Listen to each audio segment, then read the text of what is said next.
Halo semua tiga, halo semuanya teman-teman semua, Bapak Ibu dan Guru, selamat siang. Gimana kabar Bapak Ibu dan teman-teman semua pada siang hari ini? Aku tahu nih gara-gara baru pulang sekolah pasti banyak yang udah capek, udah pengen cepet-cepet istirahat, pengen tidur aja langsung. Ada juga yang masih semangat, masih pengen ngelakuin hal-hal lain, pasti macam-macam lah ya. Tapi teman-teman, hari ini tanggal 1 Oktober tuh kita mau ngerayain hari yang spesial banget loh, apalagi buat negara kita. Teman pasti selalu semua kan, Hari Kesaktian Pancasila. Pasti dong teman-teman. Nah, ya benar. Karena kita udah masuk ke bulan yang baru, udah masuk ke bulan Oktober yang sebenarnya nggak berasa banget ya tiba-tiba udah bulan Oktober aja gitu. Hari ini Bima mau mengangkat tema demokrasi sebagai tema dari program acara kita semua yaitu di Untold yang bertepatan banget nih kelangsungannya di hari kesaktian Pancasila. Dan siang hari ini kita mau ngobrol-ngobrol sedikit tentang demokrasi. Tapi teman-teman, kita nggak mau ngobrol sama Bima-Bima doang nih. Kita kedatangan tamu yang benar-benar spesial banget nih istilahnya ya. Kalau misalnya kita lagi mau makan Indomie itu udah pakai telur, udah pakai keju, udah pakai sosis, udah pakai kornet, semuanya di double. Itu kan spesial banget kan teman-teman. Jadi pokoknya tamu kita hari ini yang benar-benar udah spesial, paling spesialnya. Dan kita semua pasti udah kenal banget sama tamu kita pada siang hari ini. Langsung aja kita sambut. Halo Kak Tina. Hai, halo semua. Halo Kak Tina Ton. Oke, jadi sebelumnya aku mau kenalin dulu aku dan teman-teman yang ada di Zoom hari ini. Ada aku Diandra sebagai anggota dari bidang 5 OSIS FAK 3 PPK Penabur Jakarta. Ada juga Erastus. Hai Katina. Halo. Ada juga Asti. Hai Katina. Dan terakhir ada juga Sheila. Halo Kak Tina. Oke. Hai. Hari ini kita juga didampingin sama guru kita yaitu Bu Eka di sini. Halo Ibu. Hai semuanya, halo Katina. Oke, jadi Katina, perkenalnya aku mau kenalin kita semua adalah anggota dari bidang 5 OSIS SMAK 3 Penabur Jakarta. Gitu Kak. Dan katanya kalau misalnya nggak kenal berarti nggak sayang, berarti kita mesti kenal dulu dong Kak. Sebelumnya aku mau tanya juga nih Kak. Aku boleh panggil Kak Tina pakai kakak aja Kak? Atau mungkin kakak mau dipanggil panggilan yang lain? Apa aja boleh Kak? Apa aja terserah. Mau kakak, mau tapi kakak aja kali ya, biar masih seumuran-umuran gitu loh. Aku panggil pakai kakak aja ya.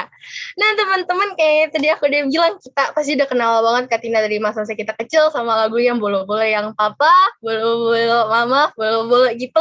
Kita semua udah tahu dong teman-teman, pasti udah sering banget nyanyiin. Aku juga termasuk dulu pas aku kecil aku ngefans banget sama Kak Tina dan lagunya itu.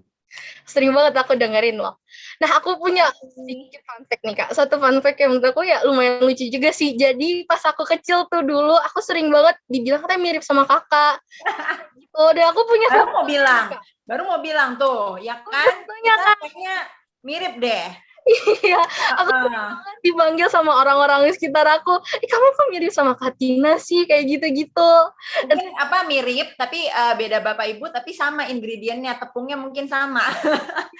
Gulanya sama. Jangan-jangan kita kayak saudara yang terpisah gitu, Kak. Ya, kita semua bersaudara sebetulnya, ya kan? Nah, beda tapi satu. Betul banget, Kak. Bener, setuju banget. Nah, teman-teman kan kalau misalnya dulu pas masa kecil Kak Tina dikenal sebagai penyanyi cilik yang lucu-lucu gitu. Kalau misalnya sekarang Kak Tina dikenal juga sebagai salah satu anggota dari DPRD DKI Jakarta. Bener gak nih Kak? Betul. Tapi bentar. Aku belum puas nih ya. Mau bahas lagi Kak Tina nih di masa lalu ya. Kak Tina ini pernah menjajal dunia layar lebar. Bener gak nih Kak?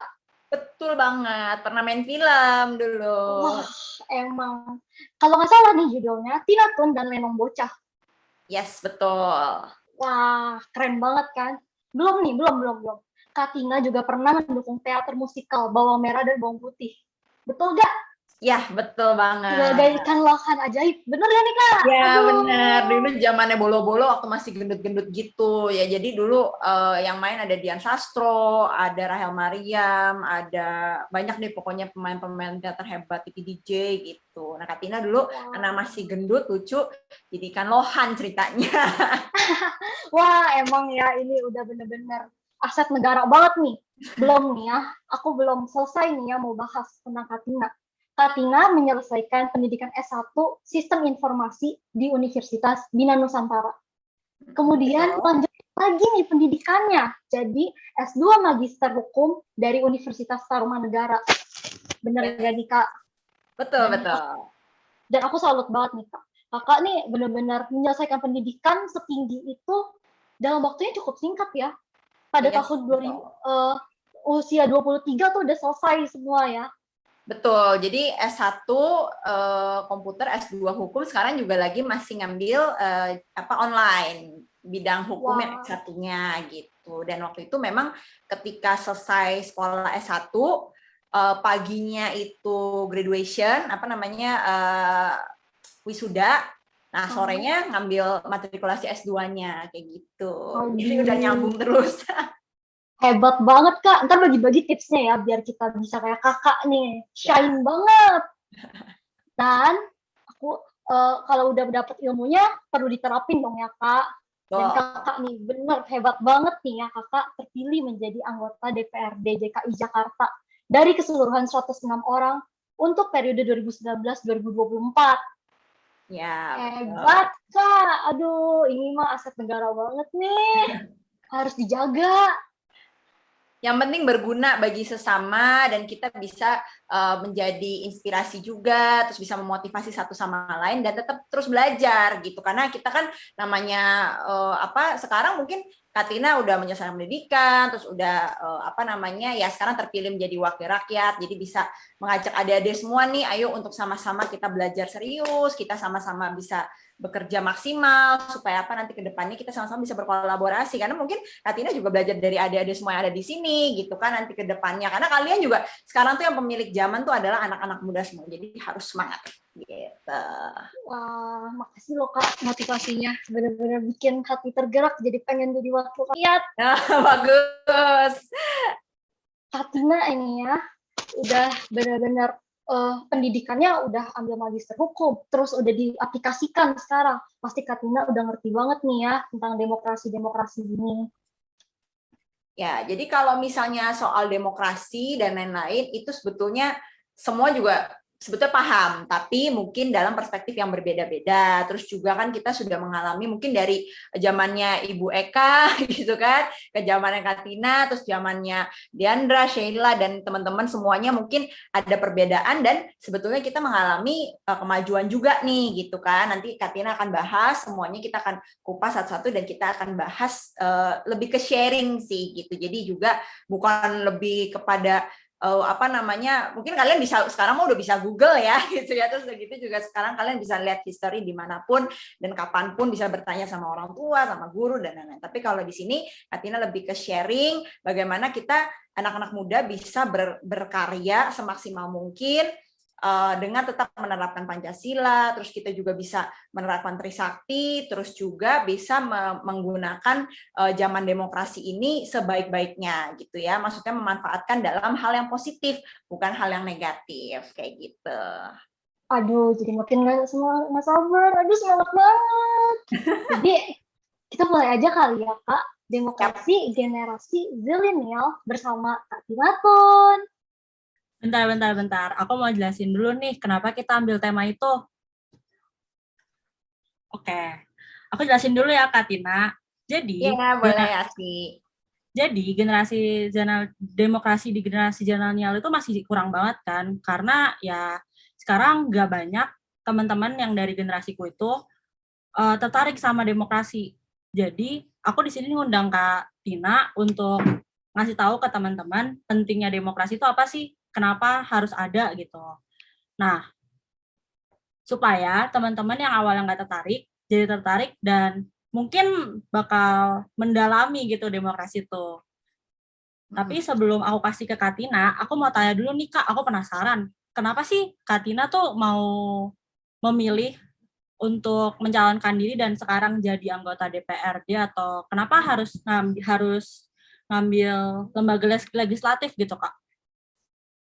Ya, jadi sebenarnya kalau Katina memang mungkin buat adik-adik semua ya, memang kalian juga harus punya passion, punya dreams, terus juga ke depan planningnya apa gitu, sesuai dengan passion kalian gitu. Kalau Katina memang dari dulu, dari zaman SMP SMA lah gitu, suka debating, suka dunia hukum dan lain-lain, dan memang kayaknya tertarik gitu kalau misalnya ada isu-isu politik, terus bergetan aja gitu, kayak pengen kenapa nggak begini sih, prosesnya kok begitu sih gitu, kebijakannya kok seperti ini gitu. Nah, jadi dari situ memang passion yang ada di dunia politik, terus juga namanya legislatif itu kan bicara ya gitu. Jadi kita bagaimana bisa mewakili masyarakat. Makanya sebenarnya kadang-kadang orang mikirnya jadi pejabat atau anggota DPRD itu kan nama kerennya, tapi sebetulnya kita itu adalah pelayan masyarakat sebagai wakilnya masyarakat yang kita teriakin nih apa aja yang sebenarnya masyarakat butuhkan gitu di daerah pemilihan kita. Misalnya kayak Katina kan pemilihannya di Jakarta Utara, Kelapa Gading, Cilincing, Koja.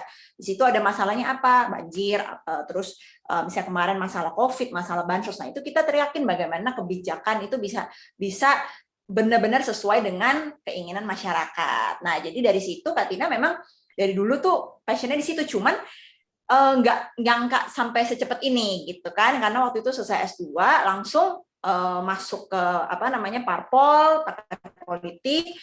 Sebelumnya memang udah sih ya kayak banso ikut-ikutan baksos kayak gitu kan, tapi di saya partai, organisasi. Tapi ketika itu langsung masuk parpol, langsung dicalonkan ya gitu kan, menyalonkan diri juga. Pada saat itu juga sebetulnya mikirnya kok sekarang gitu ya cepet banget, tapi itu sekarang teman-teman, jadi dunia ini sangat cepat sekarang ini.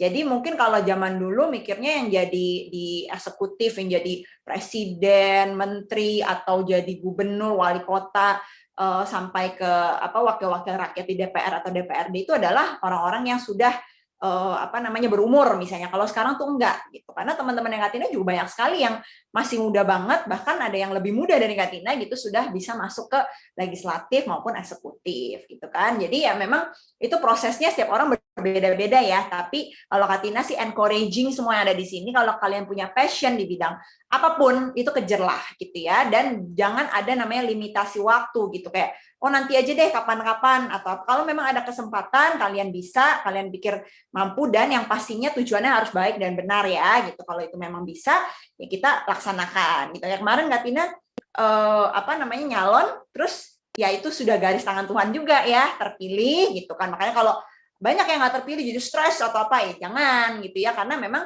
tujuan kita untuk melayani gitu. Kalau misalnya pun tidak melayani di dalam, kalian bisa melayani di luar pemerintahan. Tapi kalau di dalam itu ya kita bisa memaksimalkan nih kepercayaan dan jabatan yang sekarang melekat pada kita gitu kan. Sekarang misalnya kayak Katina jadi legislatif, kenapa sih kok di legislatifnya? Ya itu karena kita juga kan butuh yang namanya proses learning by doing juga gitu, nggak bisa ujuk-ujuk langsung misalnya.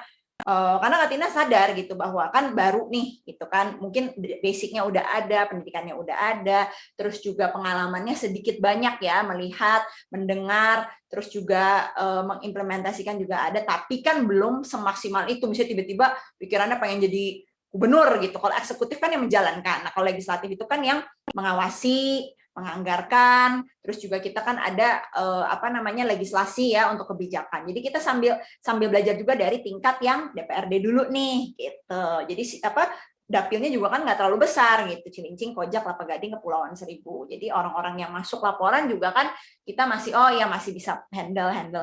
Nah, dari legislatif mungkin ke depannya ya sambil flowing aja. Yang penting kita tujuannya adalah untuk melayani, bukan seolah-olah sekarang kan mikirnya pejabat yang dulu ya, yang maksudnya bagaimana gitu kan image. Atau kalau sekarang nggak bisa begitu. Kalau sekarang semua sudah terbuka, zamannya demokrasi yang sudah sangat terbuka, apalagi ada sosmed ya, kita bisa menjadi apapun asal itu yang baik untuk kita dan masyarakat kayak gitu. Oh gitu ya Kak, berarti dari awal emang udah passion aja ya Kak ya? Yes, jadi kalian juga harus, misalnya kalian passionnya di bidang musik gitu, ya dalemin di situ, bidang bisnis dalemin di situ gitu, nggak bisa semua kita paksain gitu kan, misalnya tiba-tiba ujung-ujung nggak senang, ada yang sukanya memang desain, ada yang sukanya misalnya computer science yang programming, ada yang sukanya arsitek, itu yang kalian harus dalami masing-masing, karena di zaman sekarang ini kalian bisa jadi apapun dan bisa sukses di bidang yang kalian betul-betul tekuni gitu. Oke Kak, pertanyaanku sih itu aja sih Kak. Kalau gitu langsung aja deh, aku persilahkan untuk Kak Tinatun, waktu dipersilahkan. Oke. Ya, yang share screen nanti udah ada ya, udah standby ya. Oke, sip. Baik semuanya, kita sapa-sapa lagi nih ya. Halo, halo, halo. Yang hadir pada hari ini, terima kasih juga untuk Bu Eka sebagai supervisi di acara ini ya, dari SMAK 3 Penabur Jakarta, juga semua teman-teman bidang 5 OSIS SMAK 3 Penabur Jakarta, dan semua teman-teman yang hadir pada hari ini, semoga semuanya sehat, semuanya semangat, dan tetap ya, meskipun sekolah online, udah pada mulai sekolah belum nih? Tatap muka? Belum, Kak. Belum ya? Belum. Kak. Jadi memang masih sekarang ini masih tahap percobaan. Mungkin di SMAK 3 belum karena memang sekarang masih COVID ya, teman-teman. Jadi meskipun sekolahnya online harus tetap semangat ya, karena kalian harus tetap bersyukur sekarang ini di keadaan COVID, kalian masih punya infrastruktur yang mencukupi untuk bisa meraih pendidikan. Karena masih banyak teman-teman kita di luaran sana yang kesulitan nih, yang nggak ada gadget, nggak ada wifi, dan lain-lain. Kalau kalian punya fasilitas itu, kalian harus bersyukur dan tetap belajar maksimal ya. Karena sekolah itu sebetulnya adalah tempat kalian betul-betul exploring ya teman-teman semua. Karena apa? Kalau nanti udah ke working place, udah nanti keluar dari sekolah, udah nanti kuliah dan lain-lain, suasananya udah beda. Kalian udah nggak ada guru lagi yang ngingetin satu-satu. Nah sekarang kalian harus belajar betul-betul supaya nanti kalian siap untuk menghadapi kehidupan kalian selanjutnya. Oke, jadi mungkin tadi sudah disampaikan oleh kembaran Katina ya, ada Diandra tadi nyiapin foto loh ya, dia betul-betul niat ya. Nanti tolong di tag ya, supaya nanti betul-betul ketahuan, oh ini bener nggak sih kembaran, jangan-jangan kembaran Katina yang hilang gitu ya. Tapi kayaknya nggak mungkin ya, karena beda umur agak jauh. Jadi thank you juga untuk semua teman-teman tadi yang sudah mengenalkan. Sekali lagi kalau pada tahu mungkin kan namanya Tinatun ya, mungkin bisa langsung dibuka kali ya itu slide-nya, supaya di sini juga ada biodata Katina, jadi bisa langsung dilihat sama teman-teman. Ya, jadi yang Katina hari ini bawakan ada demokrasi di generasi milenial dan generasi Z. Oke. Nah, ini biodata Katina tadi mungkin juga sudah disebutkan ya, dengan nama Tinatun yang lebih dikenal gitu kan, sekarang terpilih juga, dipercaya oleh masyarakat menjadi anggota DPRD DKI Jakarta, terus sekarang juga masih di bidang entertainment, cuman karena COVID kan mungkin banyak jadwal-jadwal yang tertunda juga ya, di bidang nyanyi, MC dan lain-lain, itu yang pastinya di waktu-waktu senggang ya, tidak mengganggu kegiatan di DPRD DKI Jakarta. Lalu juga Katina sekarang kalau sebagai entrepreneur mempunyai bisnis kosmetik juga, jadi itu juga sudah berjalan sudah beberapa tahun ini. Nah kalau pendidikan tadi mungkin udah dijabar. Langsung kita masuk ya ke materinya ya teman-teman ya, supaya nanti kita bisa lebih banyak waktu untuk sharing-sharing dan juga Q&A. Nah apa sih demokrasi itu? Ini adalah bentuk pemerintahan di mana semua warga memiliki hak yang setara untuk mengambil keputusan ya. Jadi demokrasi itu mengizinkan warga negara seperti kita-kita ini sebagai masyarakat berpartisipasi langsung melalui perwakilan, yaitu perwakilan itu kan ada di legislatif ya, DPR, DPRD, tingkat 1, tingkat 2 ya. Dan juga mencakup kondisi sosial, ekonomi, dan budaya. Jadi ini adalah untuk tujuannya kebebasan politik secara bebas dan setara. Jadi ini adalah penghargaan sebetulnya terhadap harkat dan martabat manusia. Jadi kita itu dianggap semua sama. Nah, jadi demokrasi itu apa sih sebetulnya di bangsa dan negara ini? Kalau ada demokrasi itu harusnya ada apa? Ada kontrol sosial dari masyarakat. Jadi kalau tidak ada demokrasi gitu kan, tidak bisa masyarakat mengontrol jalannya pemerintahan. Tapi dengan ada demokrasi itu bisa ada kontrol sosial, jadi akhirnya bisa menjamin terciptanya pemerintahan yang bersih. Ya meskipun sekarang kalau kita lihat di berita masih ada oknum-oknum, tapi kita sedang terus berproses untuk memperbaiki demokrasi kita ya dengan sistem pemerintahan kita juga. dengan budaya demokrasi untuk menghindari tindak sewenang-wenang. Ya pasti ya, karena dengan ada demokrasi, pemerintah misalnya punya kebijakan A, lalu masyarakat semua tidak mendukung. Nah, tidak mendukung itu bisa melalui wakil-wakil rakyatnya, misalnya di DPR maupun di DPRD. Tapi misalnya pun tidak tetap tersampaikan, bisa ada mekanisme demo, tapi misalnya dengan izin dan juga yang pastinya kondisi yang kondusif. Kalau sekarang mungkin kan karena lagi COVID, kita bisa ada namanya petisi ya. Mungkin teman-teman udah tahu kalau misalnya ada kebijakan yang sekiranya wah ini kayaknya tidak pro masyarakat, buat petisi itu ditandatangani atau disign elektronik oleh berapa ratus ribu orang. Nah, seperti itu. Atau kita sekarang ini kan kita mengenal yang namanya viral gitu ya. Sekali viral banyak yang komen, itu adalah sebetulnya tekanan kepada pemerintah untuk ayo kita evaluasi kebijakan ini. Nah, seperti itu. Nah, berikutnya praktek pemerintahan yang dipilih oleh rakyat ya. Jadi tidak otoriter, tidak diktator, tapi masyarakat mempunyai partisipasi. Ya kan, kita sudah ada yang namanya pemilu terbuka ya, di mana siapapun bisa mencalonkan diri, siapapun bisa dipilih dan memilih. Gitu ya. Jadi ada yang namanya pemerintahan ini dipilih oleh rakyat dari eksekutif maupun legislatif. Nah, memungkinkan setiap kebudayaan itu berkembang. Kenapa? Karena ada yang namanya kebebasan berekspresi. Sekarang kan kita bisa namanya mengkritisi pemerintah meskipun pasti masih ada batas-batasannya ya, karena kan sesuai dengan undang-undang yang berlaku, sesuai dengan norma-norma dan juga segala sesuatu yang memang ada standarnya gitu ya. Kita kan tidak boleh namanya menghina orang aja nggak boleh gitu kan, apalagi instansi-instansi tertentu misalnya seperti itu. Karena apa? Pasti ada batasannya. Nah, kalau Gen Z itu adalah yang pasca milenial. Kalau Katina mungkin kan masih masuk milenial ya, karena 95 ke atas. Nah, kalau 95 ke bawah, 95 ke bawah kalau Katina, 93, 95 ke atas itu sampai 2010 itu adalah Gen Z ya. Sekarang itu Gen Z, mungkin adik-adik semua ini termasuknya generasi Z ya, gitu yang betul-betul sekarang ini semakin banyak jumlahnya dan sekarang itu sebetulnya kalianlah yang punya zaman ini, Gen Z ini. Nah, kalau Gen Z itu seperti apa sih sekarang? Nah, kalau Katina sih melihatnya sekarang Gen Z itu lebih kepada banyak terhubung dengan internet, ya, dalam arti dunia maya. Ini yang mendorong untuk menyampai aspirasi kritik atau apapun. Nah, di zaman demokrasi ini sebetulnya sudah terbuka karena kalian itu dengan kalian punya sosmed, ya, ada internet, kalian bisa membuka semua berita-berita yang ada. Bahkan sekarang itu teman-teman kalau kita lihat berita yang ada, kalau zaman dulu itu ada kejadian, misalnya kejadian kebijakan A yang dikritisi gitu kan, itu nanti beritanya 3-4 hari kemudian, atau misalnya paling cepatnya H+1, H+2, itu kan ada di surat kabar dengan koran, apa karena kan butuh diedit, butuh dicetak, butuh didistribusi. Nah, kalau sekarang zaman internet, kalian itu sekarang kejadian A di jam 1:15 itu sudah bisa keluar di seluruh berita online ya, mau di Detik, di kapan lagi, di forum apapun lah gitu ya, semua platform-platform gitu kan, kompas.com dan lain-lain, itu kalian sudah bisa mengakses. Lalu setelah itu juga sudah ada yang namanya di sosmed, langsunglah viral di sosmed di mana.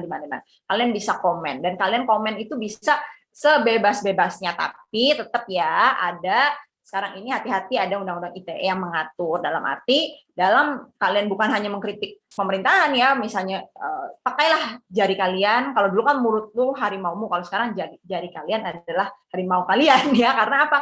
Harus secara bijak betul memakai jari kita untuk komen, menyampaikan aspirasi atau kritik gitu. Karena beda ya antara aspirasi, kritik, saran sama memang hate speech atau kebencian. Nah, itu yang sebetulnya tidak boleh, yang diatur juga oleh undang-undang. Karena kan apa, kalau misalnya semua orang hate speech, nanti misalnya nggak usah di pemerintahan, misalnya teman kalian nggak suka, nanti kalian hate speech atau apa, nah, itu kan bisa yang namanya menjatuhkan mental seseorang, merugikan nama baik seseorang, dan lain-lain. Jadi memang harus menyampaikan aspirasi dan kritik sebaik mungkin dan sebijak mungkin. Nah, di Gen Z ini sebetulnya untuk bidang politik itu 50-50 sebetulnya kalau kita lihat ya. Jadi dengan adanya keterbukaan, ada yang memang jadi tertarik gitu ya untuk oh iya ya kayaknya pengen masuk dalam sistem deh, pengen berpolitik deh. Tapi ada juga yang akhirnya jauh lebih apatis gitu, kayak udahlah males lah gitu. Nah, jadi inilah yang sebetulnya kita harus mencari balancing-nya, di mana kalian itu berpolitik harus nggak sih jadi wakil rakyat misalnya, atau jadi presiden, gubernur, wali kota, atau ikut-ikut misalnya di eksekutif itu kan lembaga yang di paling awal itu kan RT RW misalnya gitu. Harus nggak? Kalau kalian memang sebetulnya mempunyai passion di bidang politik, kalian harus punya willingness untuk bisa berpartisipasi untuk negara, bangsa dan negara. Tapi kalau misalnya kalian punya passion yang lain, misalnya di bidang yang tadi ya Katina bilang musik, bisnis dan lain-lain, kalian juga sebetulnya punya sumbangsi untuk bangsa dan negara. Karena apa? Kalau kalian produknya maksimal, bisa akhirnya terkenal di mana-mana sampai bisa ekspor, itu pun membawa nama negara, gitu kan. Tapi setidaknya di generasi sekarang kita juga sudah di demokrasi, sudah ada pemilu terbuka. Ayo ambil kesempatan itu. Misalnya kalau lagi pemilu ya jangan diambil hari libur malah nggak nyoblos gitu, karena suara kalian itu sangat menentukan. Nah seperti itu ya. Terus misalnya ada kebijakan tertentu, kalian misalnya punya satu aspirasi atau punya masukan, sampaikanlah gitu ya. Apalagi sekarang wakil-wakil masyarakat bisa dicek di akun sosial medianya, di akun-akun misalnya kayak DPR ada dprri.co.id, misalnya DPRD juga ada. Jadi kalian sudah bisa nge-reach wakil-wakil kalian gitu dan bisa kasih masukan dan saran. Kayak Katina aja sekarang banyak sekali masukan dan saran dari anak-anak muda yang sangat luar biasa gitu untuk nanti disampaikan di rapat-rapat yang penting. Nah, tapi kalau kalian juga misalnya wah kayaknya pengen berpolitik nih, kalian juga harus menggunakan zaman sekarang ini, yaitu memanfaatkan dengan maksimal dan positif gitu ya. Misalnya kalian bisa ikut organisasi kayak sekarang aja, misalnya kayak di OSIS itu kan sebetulnya satu organisasi kalian untuk latihan gitu ya, sebagai pemimpin bagaimana sih kerjasamanya, bagaimana sih ngelitnya, bagaimana sih ketika ada masalah bagaimana menyelesaikannya. Nah itu sama nanti ke depannya ketika kalian bisa masuk ke eksekutif, legislatif, itu betul-betul bisa dipakai.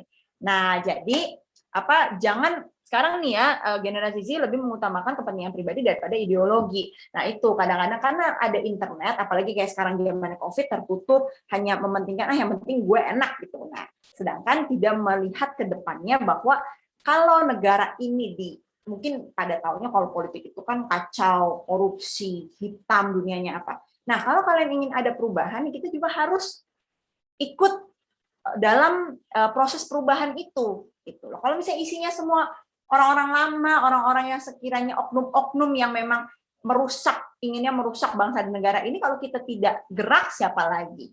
Nah, seperti itu. Jadi nggak boleh hanya mementingkan kepentingan pribadi. Karena kalau negara ini baik, kita akan dapat imbasnya, semua juga akan lebih baik. Ya. Nah, sekarang kalau demokrasi dimulai dari mana sih? Kalau latihannya coba kita lihat dulu di keluarga nih. Nah, di keluarga itu sebetulnya ya, kalau Katina bilang, makanya kenapa sih Gen Z itu sekarang yang memiliki zaman sekarang, zaman now ini punya kalian? Kenapa? Karena sebetulnya kalian itu banyak lebih paham daripada orang-orang tua kita kadang-kadang di bidang misalnya sosial media, teknologi, kayak sekarang nih ya, mau beli online. Zaman kemarin kan COVID, waktu awal-awal mungkin banyak yang langsung, waduh gimana nih caranya belanja online, beli-beli segala sesuatu online. Banyak kan dari orang tua kalian dan lain-lain itu yang malahan menanyakannya kepada kalian. Pengen WA group, Zoom, Google Meet dan lain-lain. Mungkin nanyanya ke kalian gitu loh, ke generasi-generasi zaman sekarang. Makanya sekarang demokrasi itu memungkinkan nggak di lingkungan keluarga? Sangat memungkinkan. Nah, pertama kita harus sadar dan juga saling menyadarkan bahwa di keluarga itu kita punya hak yang sama untuk mengeluarkan pendapat, meskipun tetap harus kita melihat ada hak dan kewajiban ya. Kita sebagai anak misalnya pada orang tua, kita punya hak untuk berpendapat, tapi kewajiban kita tetap menyampaikan pendapat dengan sopan, menghargai orang yang lebih tua dan lain-lain ya. Lalu kebebasan yang bertanggung jawab. Jadi kita misalnya dengan orang tua kita, dengan guru-guru, pasti kita ada yang namanya kok seperti ini sih, bu guru, pak guru, atau mom, dad, kayak gitu, apa segala macam. Nah, itu kita sebetulnya harus mulai paham bagaimana caranya kebebasan yang bertanggung jawab. Kita bisa mengemukakan pendapat bahwa oh, nggak seperti ini, kita pengennya seperti ini, tapi dengan tanggung jawab, bla bla bla bla, gitu lah ya. Terus udah gitu mengutamakan kepentingan keluarga dibandingkan kepentingan pribadi. Nah, ini juga salah satunya adalah latihan buat kita. Gitu. Kalau kita dari kecil, dari di keluarga aja, dari skup yang kecil sudah sangat egois, kita mau mementingkan kepentingan pribadi aja, bagaimana nanti kita di workplace, apalagi kita masuk ke dunia politik dan lain, berarti kita sudah punya keegoisan itu yang akhirnya akan membunuh kita sendiri dan juga merugikan banyak orang. Nah, ini harus kita melatih diri sendiri nih, bagaimana kita mementingkan kepentingan keluarga. Maksudnya dengan tidak mengecampingkan kepentingan pribadi juga ya. Misalnya kadang-kadang ada yang wah berkorban dah, yang penting orang senang kita sampai broken, apa itu juga nggak boleh, nanti kena mental kan. Tapi dalam arti misalnya ada musyawarah, lalu adik kita ada yang lebih membutuhkan untuk sesuatu, nah kita bisa lebih mengalah. Nah itu kan salah satu contoh untuk kita bisa mementingkan orang lain dibandingkan diri kita sendiri. Saling menghargai pendapat, mengadakan musyawarah dan kerjasama itu penting ya. Jadi itu dimulai dari skop yang kecil, adalah dari rumah kita sendiri. Ya, pendapat, musyawarah, kerjasama, terus mementingkan kepentingan orang juga, terus kita tahu hak dan kewajiban, itu sangat penting. Nah, bagaimana di pendidikan, di sekolah, sama di sekolah juga ada kan yang namanya musyawarah, penyusunan tata tertib. Nah, tata tertib ini bukan hanya di sekolah, makanya kalian kalau misalnya ada yang tertarik di bidang politik gitu ya, tata tertib ini ada di seluruh seluruh instansi sebetulnya. Kayak di DPRD Katina juga ada tatipnya. Makanya kalau sekarang kalian ada tatip sekolah aja nggak bisa mengikuti ya, apalagi nanti ke depannya gitu kan. Kalau di sekolah salah dihukum guru, maksimal ya paling dihukum atau dipanggil orang tua gitu kan. Tapi nanti ketika kalian di workplace, di bidang di instansi tertentu, ketika tidak mengikuti tatip, ada sanksi dan juga ada denda dan lain-lain yang memang melekat pada diri kalian sendiri, yang kalian harus tanggung jawab sendiri. Makanya pada saat sekolah ini latihlah diri kalian untuk bisa mengikuti tatip tersebut dengan cara juga bermusyawarah ya. Terus udah gitu juga, nah ini kan ada nih ya pemilihan ketua kelas, ketua OSIS. Nah, ini juga termasuknya adalah contoh demokrasi di sekolah, gitu kan. Jadi siapa nih, ayo memilih siapa, lalu yang dipilih nanti bagaimana kinerjanya dan lain-lain. Lalu kan dalam organisasi OSIS dan lain-lain itu ada rapat. Sama di DPRD kayak Katina sekarang juga ada rapat, ada pembahasan musyawarah, bahkan dalam DPRD itu ada badan musyawarah di mana kita bermusyawarah untuk menentukan jadwal-jadwal yang akan kita laksanakan untuk kegiatan DPRD DKI Jakarta. Nah, seperti itu. Jadi itu rapat, terus udah gitu kepanitiaan, lalu diskusi, lalu menyelesaikan masalah gitu kan. Nah, itu adalah hal-hal yang memang kita harus latih sebagai orang-orang yang nanti ke depannya Katina berdoa semua bisa menjadi pemimpin-pemimpin yang hebat nanti di masa depan. Demokrasi di lingkungan masyarakat. Nah, ini juga sama nih, di lingkungan masyarakat bagaimana kita bisa menerapkan demokrasi. Sama juga ada yang namanya tuh ya di gambar musyawarah. Lalu saling menghargai, ya, ada yang beda pendapat, itu harus dihargai. Tapi ada namanya kan harus satu, misalnya ada masalah nih. A, B, C, D, E ngomongnya beda semua. Nah, harus ada musyawarah mufakat di mana kita ketemu di tengah. Nah, itu kita harus melatih diri terus tuh. Seperti apa sih kita nanti ketika kita pendapat kita yang ternyata menjadi musyawarah mufakat, atau ternyata pendapat kita yang dikesampingkan. Nah, itu kita harus melatih diri, jangan ada emosi, jangan ada baper. Nah, hal-hal seperti itu namanya demokrasi. Karena kita sudah setuju dan kita sudah melewati proses panjang untuk demokrasi ini gitu ya. Jadi kita saling menghargai, ketika musyawarah mufakat juga kita hargai, lalu tidak membeda-bedakan. Nah, ini penting. Kita Indonesia Bhinneka Tunggal Ika, meskipun beda-beda tapi satu. Ada beda suku, agama, ras, kedudukan, harta, semua kita pasti berbeda, tapi kita ini satu dan kita harus sadar akan hal itu. Karena apa? Banyak oknum-oknum yang ingin memecah belah negara kita dengan cara mengotak-kotakan. Nah, ya, jadi kita harus sadar bahwa kita ini semuanya sama, apalagi kita satu bangsa Indonesia. Kan sudah pasti paham dan belajar di sejarah ya bagaimana Soekarno, Hatta dan juga seluruh bangsa Indonesia meraih kemerdekaan. Nah, kita tinggal merawat dan juga kita bisa mempertahankan kemerdekaan ini bagaimana, yaitu dengan cara dasar-dasar negara dan ideologi Bhinneka Tunggal Ika, Pancasila, undang-undang semuanya sudah ada. Jadi kita harus berpegang teguh akan itu dan juga sadar akan hal itu, saling menghargai ya.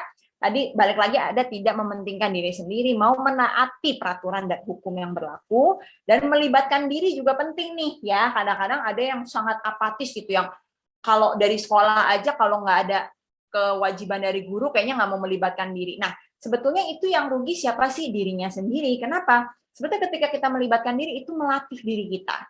Ya, contoh misalnya ada satu kegiatan. Ayo kita aktif dalam kegiatan tersebut, kita bantu guru kita, bantu teman-teman kita. Kenapa? Sebetulnya itu kalau dilihat rugi capek apa, tapi kedepannya pengalaman itu tidak bisa diulang dan dibeli, teman-teman. Jadi pengalaman itu yang akan menjadikan kalian orang yang punya pengalaman, terus juga punya satu kemampuan nanti ke depannya untuk bisa melibatkan diri dalam berbagai hal di betul-betul kehidupan yang nyata. Ya, misalnya kalau kalian nih ada tugas kepanitiaan misalnya sama teman-teman, males apa segala macam, mendingan gue tidur ya, mendingan atau main game. Tapi nanti ke depannya ketika kantor kalian atau misalnya kalian dalam politik atau harus menyelenggarakan sesuatu atau kalian nggak punya pengalaman, nggak punya satu, meskipun waktu di tempat sekolah itu gagal atau kalian nggak punya pembelajaran itu gitu loh. Jadi itulah pentingnya kita melibatkan diri gitu ya, dan mau mengakui prestasi orang lain dan mengakui kesalahan yang dibuatnya. Itu penting banget nih semuanya nih ya. Jadi kadang-kadang kita berpikir dengan kita sudah misalnya jadi ketua atau jadi pemimpin atau punya satu goals yang kita sudah raih, kita merasa bahwa kita paling hebat, terus kita nggak mau disalahkan, kita nggak mau menerima kritik dan saran. Nah, itulah awal dari kejatuhan diri kita sendiri. Nah, makanya demokrasi dalam lingkungan masyarakat sebetulnya sama, dalam keluarga, sekolah, masyarakat itu adalah tempat-tempat kita untuk berlatih diri untuk bagaimana sih cara menerapkan demokrasi di kehidupan kita. Ya, kenapa sih demokrasi harus dipertahankan? Nah, pemerintahan dari rakyat oleh rakyat untuk rakyat. Nah, demokrasi ini kalau kalian sudah paham ya dan juga sadar di lingkungan masing-masing, ketika kita melihat demokrasi dalam politik Indonesia ini kan sudah dalam skop yang lebih besar lagi. Kita melihat bahwa pemerintahan sekarang itu sudah bisa dari rakyat oleh rakyat untuk rakyat. Dalam arti apa? Mungkin teman-teman kalau melihat Katina, wah jadi anggota DPRD DKI Jakarta ya gitu ya. Tapi Katina ini sebagai anggota DPRD adalah hasil dan juga produk dari demokrasi zaman sekarang ini. Jadi Katina ini dari rakyat iya, oleh rakyat dipilihnya sama masyarakat iya, dan untuk rakyat sekarang Katina harus bekerja untuk masyarakat. Nah, jadi Katina ini produk dari demokrasi. Karena kalau mungkin zaman dahulu sebelum demokrasi kita sebaik sekarang, ya sekarang bukan yang terbaik, tapi sudah jauh lebih baik. Zaman dulu waktu zaman sebelum zaman reformasi, sebelum reformasi ya, sebelum 98, kalau kalian mungkin tahu sebelum waktu eranya sebelum Pak Habibie sebagai presiden, waktu masih zamannya Presiden Soeharto, sampai ke 2004 itu baru kita ada pemilihan umum yang betul-betul terbuka, full dipilih oleh masyarakat. Jadi kalau zaman dulu itu pemilihan itu dari perwakilannya masyarakat, DPR MPR memilih presidennya seperti itu.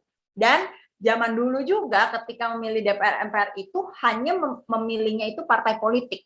Nah, ini mungkin teman-teman ada yang sudah paham, ada yang belum ya. Jadi kalau zaman dulu, sebelum demokrasi sekarang ini, kalau di kertas pemilihan itu hanya ada namanya partai-partai. Dan dulu partainya kan hanya sedikit ya, gitu ya. Misalnya Partai Golkar, Partai PDI, gitu ya. Oke, dicoblosnya partainya. Nanti dari partai yang akan menentukan siapa yang akan menjadi kader-kader mereka yang akan menjadi wakilnya mereka, gitu ya, di parlemen. Lalu nanti dari situ barulah ada calon-calon presiden, dipilihnya oleh siapa? Oleh orang-orang yang sudah dipilih, partai yang sudah dipilih oleh rakyat, terus udah gitu orangnya dipilih oleh partainya, lalu memilih si presiden dan juga wakil presiden. Ya. Nah, kalau sekarang jadi zaman 2004 itu terbuka betul-betul. Jadi presiden, wakil presiden, legislatif, gubernur, wali kota, pokoknya kepala-kepala daerah itu semua dipilihnya oleh masyarakat langsung, namanya yang dicoblos langsung. Nah, jadi sebetulnya itulah kemajuan-kemajuan demokrasi yang harus kita pertahankan. Kenapa? Karena kalau misalnya ada kebebasan dari suatu pimpinan negara tanpa timbang saran dari masyarakat, itu akan menjadi pemerintahan yang otokratik lagi nantinya kan, tidak ada kebebasan berpendapat, tidak bisa masyarakat juga tidak bisa memberikan saran dan pendapat. Akhirnya apa? Akhirnya ya balik lagi otoriter deh. Akhirnya apa? Kita tidak bisa maju dan juga kita tidak bisa mengontrol pemerintahan untuk bisa lebih bersih ke depannya ya.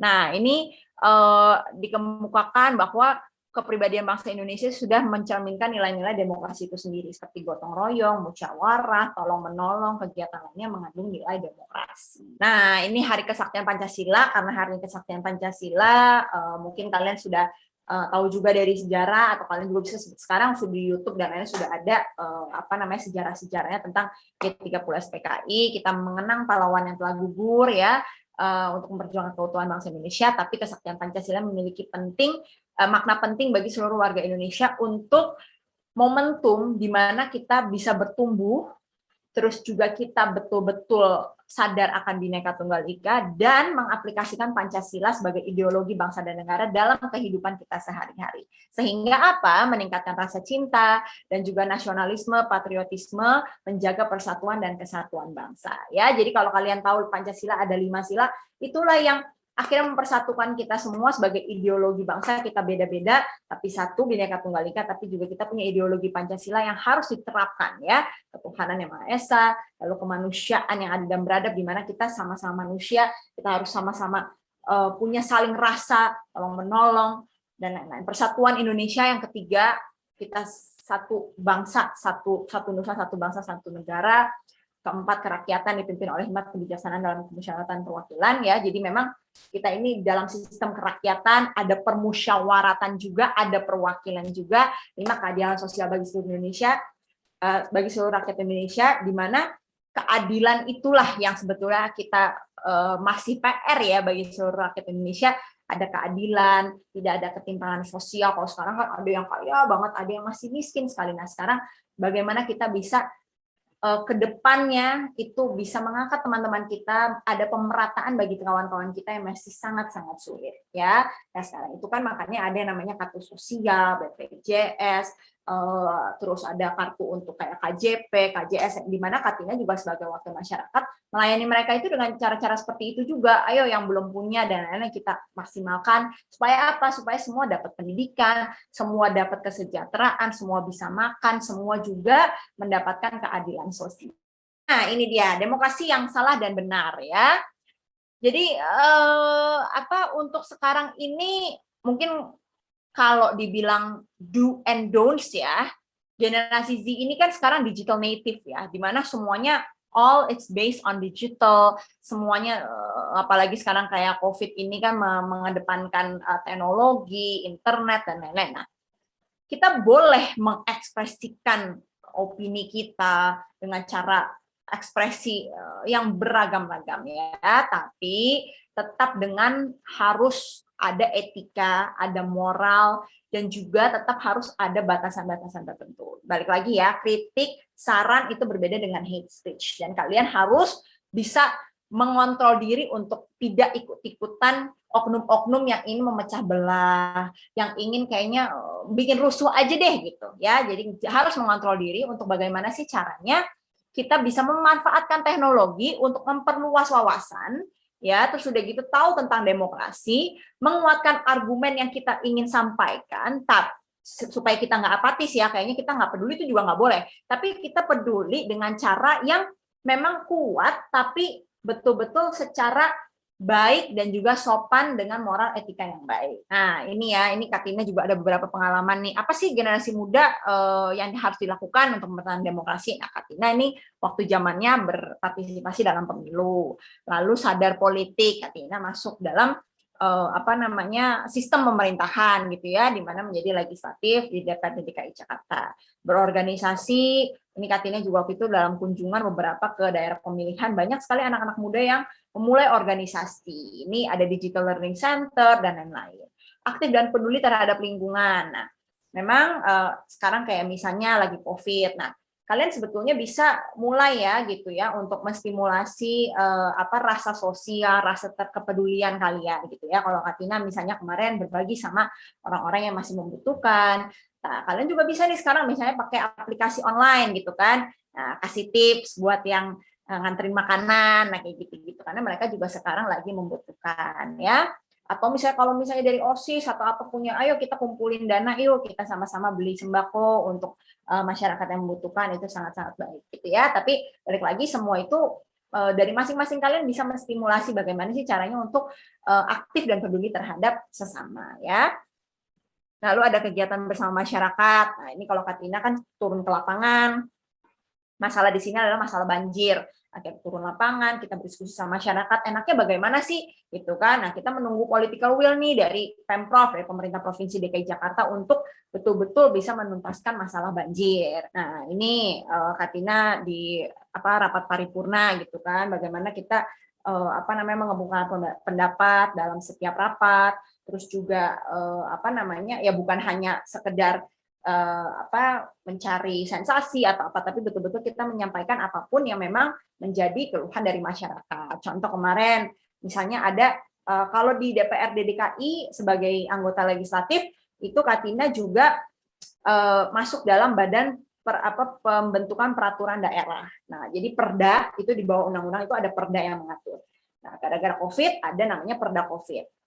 Kemarin ada sempat misalnya masukan dari eksekutif untuk menerapkan hukuman pidana bagi yang tidak mengikuti prokes. Nah, akhirnya di situ banyak perdebatan, kita juga banyak organisasi, banyak orang yang kita undang juga dalam rapat dengar pendapat umum gitu kan. Tapi di situ banyak sekali yang menyampaikan aspirasi ke Katina bahwa wah kalau kayak gitu penjara penuh.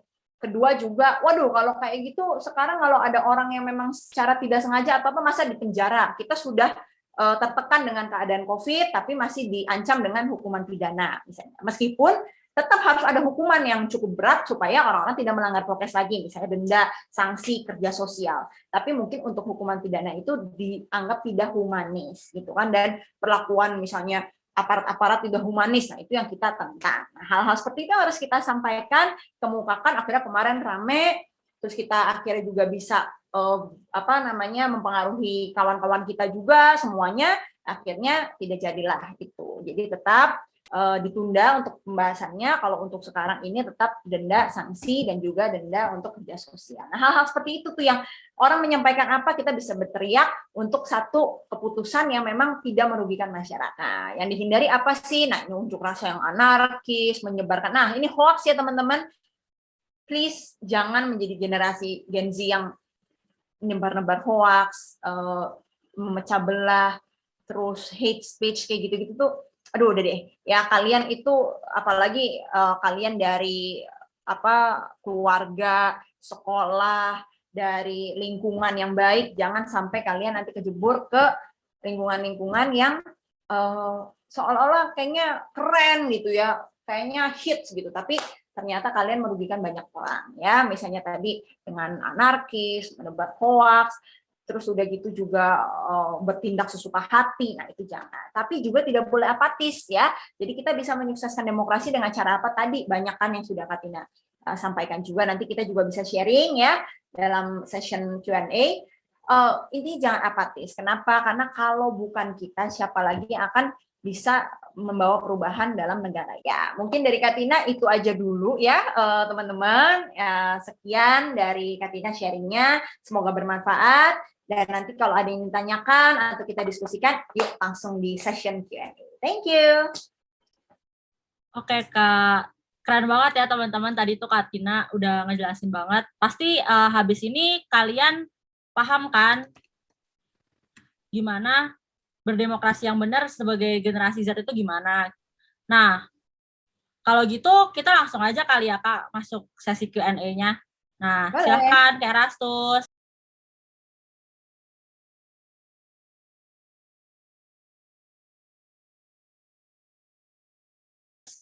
Oke, halo Kak Tina. Perkenalkan saya udah perkenalan diri, nama saya Erastus. Kita langsung mulai aja sesi tanya jawabnya ya, Kak. Boleh. Jadi untuk yang kali ini, jadi kita tuh udah mempost question box di Q&A di story OSIS MAK 3. Nah, itu jadi nanti orang-orang tuh bisa tanya langsung, Kak. Di situ ada yang mau tanya nggak dengan apa yang kita nanyanya apa yang ingin kamu ketahui tentang demokrasi. Nah, banyak banget, Kak, yang pilih. Tapi ada beberapa yang udah dijawab juga nih sama PPT yang tadi Katina udah jelasin. Jadi saya langsung skip aja yang itu ya, Kak. Ya, Oke, kita mulai nomor 1 ya, Kak. Nah, jadi pertanyaan yang pertama itu kan ini dari Brian FT_06 itu dia tanyanya gini, Kak. Mungkinkah cara kita untuk kan seperti kita ketahui namanya demokrasi pemilu segala macam itu kan ada yang kayak menyuap ataupun ada yang membeli suara. Nah, itu gimana sih, Kak, cara mencegahnya menurut Kakak gitu? Ya, jadi memang balik lagi sistem demokrasi sekarang kita sudah lebih baik, tapi pasti masih banyak kekurangan, iya. Jadi kalau dibilang terbaik, enggak.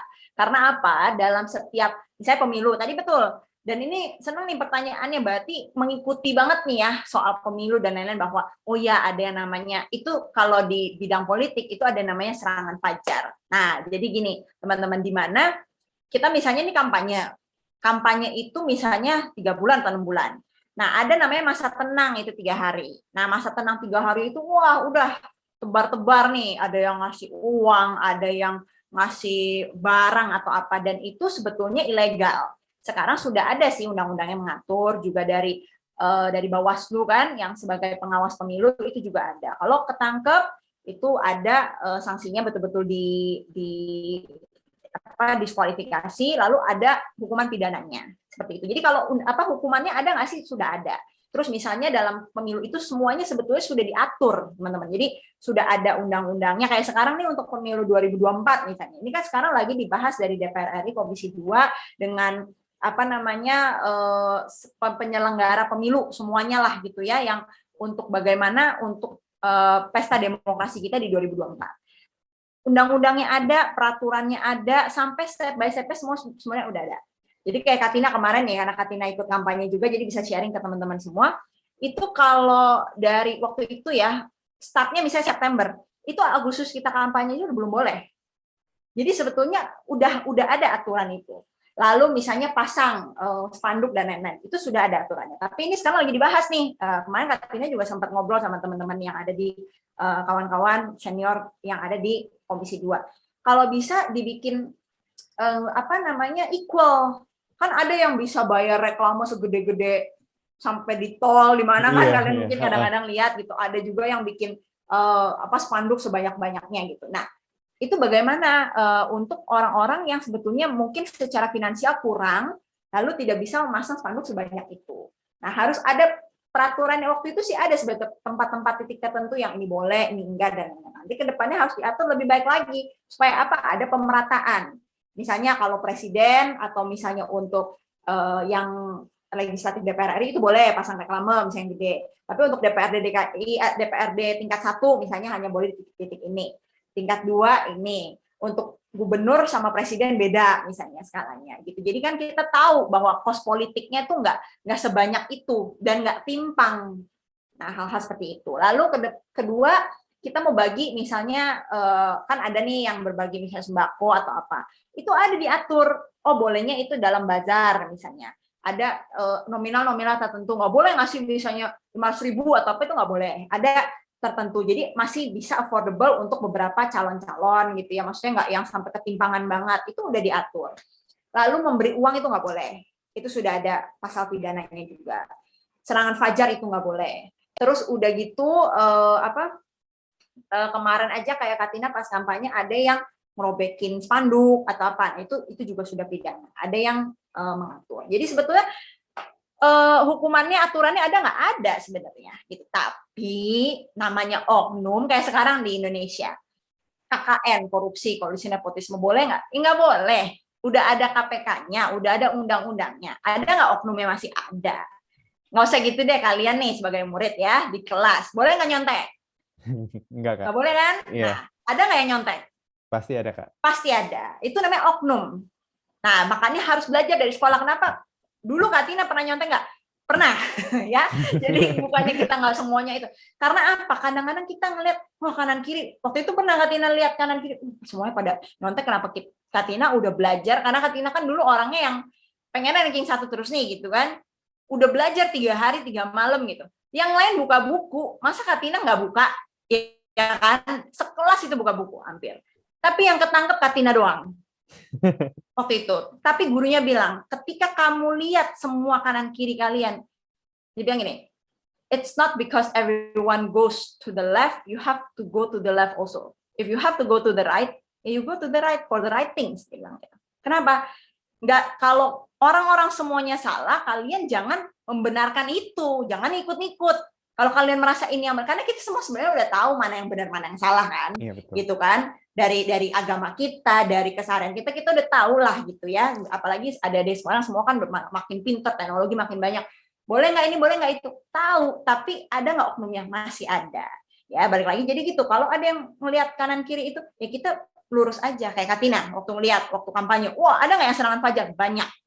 3 hari itu waktu kita istirahat tuh nggak boleh, sosmed nggak boleh, kampanye nggak boleh, jadi benar-benar waktu istirahat. Kenapa? Itu kan menenangkan, namanya kan hari tenang. Terus udah gitu, abis itu pemilu. Banyak nggak yang serangan fajar? Banyak sekali. Yang ketangkep ada nggak? Ada. Tapi yang nggak ketangkep ada nggak? Masih ada. Ya. Tapi Katina waktu itu tim udah semua, aduh gimana nih, kata gini. Terus Katina bilang, ya itu semua kita dapat jabatan ini bukan kita pengen mencapai sesuatu dengan menghalalkan segala cara. Karena apa? Akhirnya sia-sia juga semua. Ya kan? Terus udah gitu juga ini sudah garis tangan dari Tuhan. Kalau Tuhan tidak mengizinkan juga nggak bisa kok. Yang serangan fajar miliaran gitu, jadi nggak jadi akhirnya. Ya kan? Kita yang santai-santai aja, tenang-tenang aja, akhirnya orang udah tahu. Dan sekarang ini makanya Katina tadi balik lagi di PPT, jangan apatis. Kalau kalian misalnya memang nggak suka bidang politik, setidaknya memilih. Kenapa? Karena suara kalian itu benar-benar sangat berharga. Setidaknya bisa mengimbangi orang-orang yang masih bisa disogok. Ya kan, misalnya seperti itu. Dan memang kita harus mengakui bahwa di Indonesia ini yang kita harus kejar itu apa sih? Pendidikan. Karena masih banyak orang-orang yang kurang pendidikannya, lalu nggak ngerti soal pemilu, soal politik, soal demokrasi, whatever, karena perutnya juga masih lapar. Ya kan? Akhirnya mereka dikasih uang, mau nggak milih yang ngasih uang? Mau. Iya. Nah, jadi itulah kenapa kita harus mengejar pendidikan, mensosialisasikan kepada masyarakat, dan mencontohkan kepada masyarakat nih ya, kalau kalian milih yang nyogok, kan makanya kalau dulu kemarin gini, ambil uangnya, jangan coblos orangnya. Kenapa? Karena kalau kalian nggak merasa butuh, yaudah ambil aja duitnya, tapi jangan milih orang itu, karena orang itu berarti nyogok untuk memenangkan pemilu. Tapi cari yang betul-betul ada visi misinya, atau misalnya incumbent yang memang benar-benar kerja. Incumbent tuh yang orang lama ya, yang benar-benar kerja. Ketika sudah jadi, kalian tuntut ini itu gitu loh. Ya, jadi kalau ditanya ada nggak itu ada, mencegahnya bagaimana? Yaitu aturan sudah ada, tapi kalau dibilang untuk memberantas, masih butuh waktu untuk pendidikan dan sosialisasi kepada masyarakat, dan PR-nya adalah anak-anak muda nih sekarang yang harus bergerak. Kenapa? Harus sama-sama memilih dan harus siap juga untuk dipilih. Gimana caranya? Masuk. Ayo berpartisipasi. Gitu. Karena kalau kita misalnya kayak Katina sebagai anak muda ya, masih muda lah ya, termasuk anak muda misalnya masuk, akhirnya terpilih. Nah kita bisa mengedukasi, bisa mensosialisasikan gitu loh. Gitu ya. Jadi jangan takut gara-gara, ya kalau nggak jadi jangan putus asa juga gitu loh. Banyak yang akhirnya stres apa ya karena gitu. Karena kalau kalian nih nothing tulus gitu ya kayak Katina, ada nggak cost-nya? Ada, nggak mungkin nggak. Tapi itu anggaplah sebagai cost kita belajar. Dan itu cost juga akhirnya kan balik ke masyarakat kok. Misalnya kayak ada merchandise atau apa, it's okay gitu loh. Tapi jangan memaksakan. Ada yang sampai ngutang-ngutang, ada yang sampai buat serangan ini tuh. Nggak jadi akhirnya apa? Gila, stres. Iya bener. Ya kan, akhirnya sia-sia semua. Nah, ketika nanti udah jadi pun, kalau duitnya udah habis banyak atau ngutangnya banyak, gajinya nggak cukup, ininya nggak cukup, tunjangannya, akhirnya apa? Korupsi, ketangkep, masuk penjara, sia-sia juga. Gitu. Makanya ya udah kita semua pada koridor yang benar. Intinya adalah kita berpartisipasi. Gitu. Oke, berarti tadi kita udah dengar ya dari Katina, maksudnya walaupun sekarang kan hukumnya udah ada, berarti itu sebenarnya harus mulai dari diri sendiri juga ya Kak. Kita harus berjalan di jalan yang benar. Jadi nggak boleh kayak ikut-ikutan orang. Kalau misalkan ada misalkan orang ke kiri, kita ke kiri. Harusnya kita sesuai. Misalkan jalannya ke kanan, kita harus sesuai dengan ke kanan. Betul. Oke, Kak. Nah, ada lagi nih, Kak, pertanyaannya, Kak. Nah, tantangan yang Kakak hadapi ketika masuk ke politik tuh gimana sih, Kak? Ini banyak yang dari pihak guru dan dari kami juga ingin bertanya nih, Kak. Kalau tantangan balik lagi gini, kalau di setiap pekerjaan pasti ada tantangannya. Iya, betul. Sekolah enak nggak? Ada enak, ada enggaknya. Iya. Jadi politisi, jadi businessman, jadi entrepreneur, jadi general manager, desainer, guru, arsitek, pasti ada plus, ada minusnya. Jadi kalau dibilang ada tantangannya, pasti ada. Tapi kalau di politik, memang itu adalah proses semuanya. Jadi kalau tantangannya itu semakin berat, iya. Karena apa? Karena politik itu kan dinamis ya, gitu, dan sangat syarat akan kepentingan. Jadi terkadang juga kita kalau tantangannya apa, harus kita juga punya prinsip. Nah, itu prinsip itu yang kadang-kadang juga orang nih awal-awal punya prinsip, lama-lama ngelos. Pertama komitmen dan konsisten, lama-lama ngelos. Nah, tantangannya sebenarnya di situ. Jadi kita awal punya prinsip A, sampai selesai kita menjabat, sampai selesai kita bertugas, itu harus prinsip itu tetap kita jaga. Dengan apa? Dengan komitmen dan juga konsistensi yang terus berjalan. Yang Katina melayani masyarakat. Ada call center, ada aduan masyarakat, ada apa, itu harus konsisten terus. Dan bukan Katinanya aja, semua sama tim juga semua harus konsisten. Nah, itu. Nah, tantangannya itu paling berat sebenarnya di situ. Nah, kalau kita sudah bisa melewati itu, kita bisa adjust dan kita bisa ibaratnya apa ya? Berpegang teguh. Nah, tantangan dari luar sebetulnya itu masih bisa dihadapi. Contoh, misalnya kalau tantangan ya, kayak waktu dari kampanye itu kan pasti ada yang namanya kalau anak-anak muda nanti pasti ada diremehkan. Nah, itu adalah semangat kita sebetulnya untuk apa? Untuk bisa membuktikan bahwa kita juga bisa. Kedua, misalnya ada serangan-serangan politik, ya. Contoh kayak kemarin spanduk Katina disobek-sobekin atau apa. Kan bikin mental tuh. Orang kan pengennya nembaknya mental kita. Kalau di politik itu, kalau di dunia biasa 1 tambah 1 sama dengan 2. Kalau di politik 1 tambah 1 bisa 3, bisa 4, bisa 5 dengan segala sesuatunya. Nah, itu yang harus kita sadar. Jadi kita harus harus kita bagaimana mencermati keadaan untuk bisa tahu, oh keadaannya seperti sini.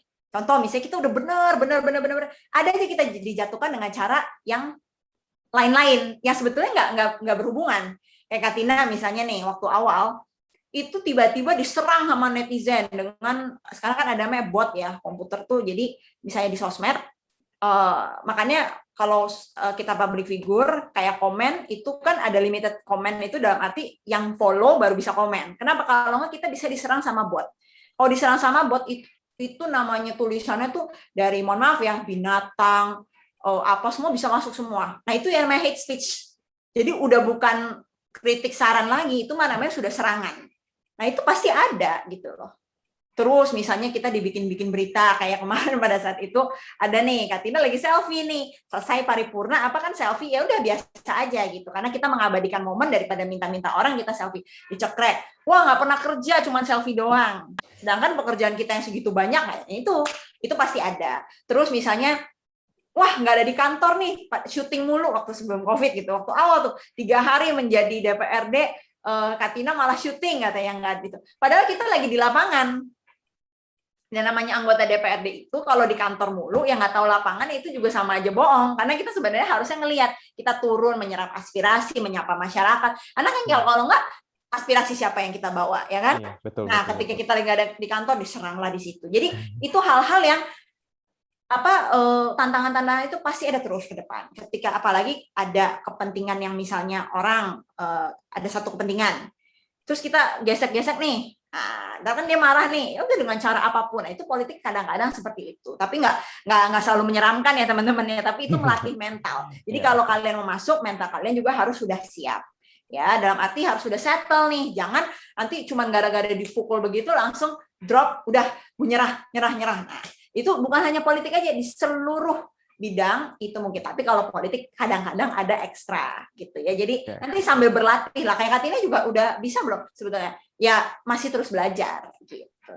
Oke, berarti yang pertama harus pedoman yang kuat ya Kak ya. Yes. Jadi harus sesuai dengan pedoman yang kita udah miliki. Jadi nggak boleh nanti berubah atau gimana ya Kak. Sampai selesai jabatan berarti ya Kak. Oke. Betul. Ya, nah untuk pertanyaan terakhir nih Kak, ini juga banyak banget yang request di question box di Instagram kita. Ini harapan Katina nih untuk anak-anak muda dan keadaan Indonesia menjadi memiliki demokrasi yang lebih baik di depannya, di future ya Kak. Ya, jadi kalau untuk harapannya, intinya untuk demokrasi kita bisa lebih baik dan lebih baik lagi dengan anak-anak muda sekarang, milenial dan Gen Z itu bisa berpartisipasi aktif dari pemilihan, kita bisa berpartisipasi aktif dalam pemilu misalnya, sampai juga bisa menjadi partisipasi aktif itu mengikuti misalnya politik praktis ya. Kadang-kadang orang mikirnya, wah parpol nih apa? Teman-teman, parpol itu kendaraannya. Tapi kalian bagaimana bisa berpolitik itu sebetulnya diri kalian masing-masing. Jadi kalian misalnya kalau ditanya, wah gue sih pokoknya mau berpolitik tapi gue nggak mau masuk parpol nih gini apa segala macam. Ya itu secara undang-undang institusi itu sudah ada yang mengatur, ada yang namanya parpol sebagai kendaraan politik. Kalau dibilang, wah yang ini ada korupsi ada apa, itu oknum. Tapi kalau kalian punya niat yang baik, punya satu passion untuk bisa ikut dalam sistem pemerintahan ini, bisa memperbaiki, setidaknya bisa memberi warna lah gitu ya, setidaknya juga bisa memberi panutan dan contoh, ayo masuk gitu ya. Jadi bukan lihat warnanya, bukan lihat apanya, tapi kalian punya misi apa gitu. Jadi kalau misalnya ditanya harusnya ngapain sih anak-anak muda, satu yaitu minimal berpartisipasi dalam pemilu, dalam misalnya memberikan kritik saran apa segala macam dalam kebijakan-kebijakan pemerintah, misalnya kan bisa lewat petisi, bisa lewat ada loh teman-teman sebetulnya namanya RDPU, jadi rapat dengar pendapat umum. Jadi setiap kita ada kebijakan itu mengajak masyarakat untuk masuk. Dan sekarang tuh link Zoom-nya tuh ada di beberapa gitu loh. Media bisa masuk, masyarakat bisa masuk. Tapi mungkin kan ada batasan umur ya. Biasanya universitas yang masuk. Nanti kalau kalian udah universitas, ada hal-hal seperti itu, ikut berpartisipasi. Ada kebijakan misalnya tentang COVID, tentang BUMD, tentang banjir, tentang apa, masuk ke situ, ikut diskusi. Kalau belum ngerti, belajar. Gitu loh. Nah, itu hal-hal seperti itu. Nah, ketika kalau mau masuk, masuklah ikut misalnya dalam organisasi-organisasi, terus saya partai juga sekarang banyak, ada parpol, ikut mencalonkan diri kalau misalnya kalian mumpuni, ikut dulu. Dan jangan berpikirnya harus jadi atau apa enggak. Tapi intinya adalah kalian bisa belajar, bisa mengambil pengalaman, bisa mengambil ilmu-ilmu juga dari senior-senior. Nah, nanti ketika sudah jadi, kalian harus punya pegangan yang teguh untuk apa? Untuk bisa betul-betul melayani. Gitu.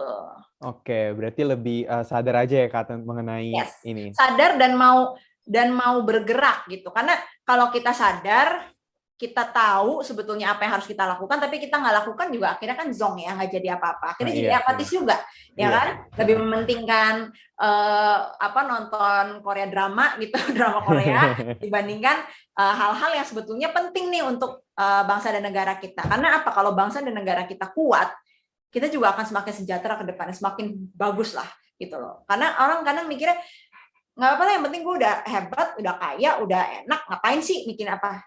Kalau negara kita kenapa-kenapa juga, ya kita bisa lihat contohnya ya, yang perang apa segala macam kan akhirnya juga tidak menjadikan kita aman dan nyaman juga. Gitu. Makanya kita harus menjaga NKRI itu ya untuk itu. Gitu.